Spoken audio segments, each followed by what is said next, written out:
खरं मगाशी जेव्हा सांगत होते खासदार साहेब मला की शाळेचं उद्घाटन आहे, मला वाटतं तुम्ही 1-1.5 महिन्यापूर्वी मला दाखवलेले फोटो काम चालू असताना. आणि आत्ता 5ची वेळ ठरली होती. त्यांना विधान भवनातून फोन केला मी की किती वाजता येऊ. नाही, थोडं उशीर आहे. किती वाजता येऊ. थोडं उशीर आहे. म्हटलं ठीक आहे, शाळेच्या कार्यक्रमासाठी उशिरा पोहोचू शकतो, कारण शाळेत पण उशिरा जाण्याचीच सवय होती.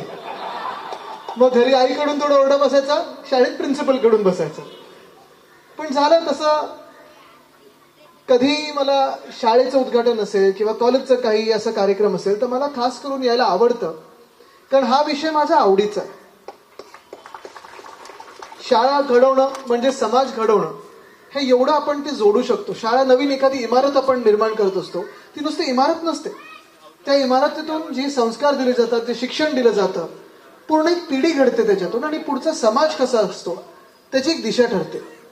मला आठवताना मी हे उदाहरण अनेकदा दिलेलं आहे, प्रत्येक शाळेच्या उद्घाटनाच्या दिवशी दिलेलं आहे. कारण आपल्या मुंबई महानगरपालिकेच्या 1232 शाळा, त्याच्यात काम करत असताना शाळेवर फोकस का असावा हे जेव्हा मला विचारलं जातं, तेव्हा मी प्रत्येक वेळी हेच उदाहरण देतो की 1997 मध्ये जेव्हा टोनी ब्लेअर हे ब्रिटनचे पंतप्रधान व्हायला निघाले होते, त्यांचा प्रचार सुरू होता. त्यांना विचारलं की तुम्ही जर प्रधानमंत्री झालात, नक्की निवडून जर आलात, कारण वातावरण असंच होतं की त्यांचं बहुमताचं सरकार बनणार. साधारणपणे 600 सीटमधून त्यांना 450 सीटा मिळाल्या होत्या. आणि त्यांना विचारलं होतं प्रधानमंत्री बनायच्या आधी की जर तुम्ही प्रधानमंत्री खरोखर झालात तर तुमच्या पहिल्या 3 प्रायोरिटी काय असतील, पहिली 3 कामं काय असतील, 3 गोष्टींवर तुम्ही कुठच्या फोकस करते.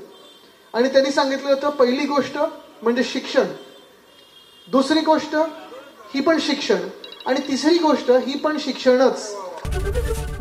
एबीपी माझा, उघडा डोळे बघा नीट.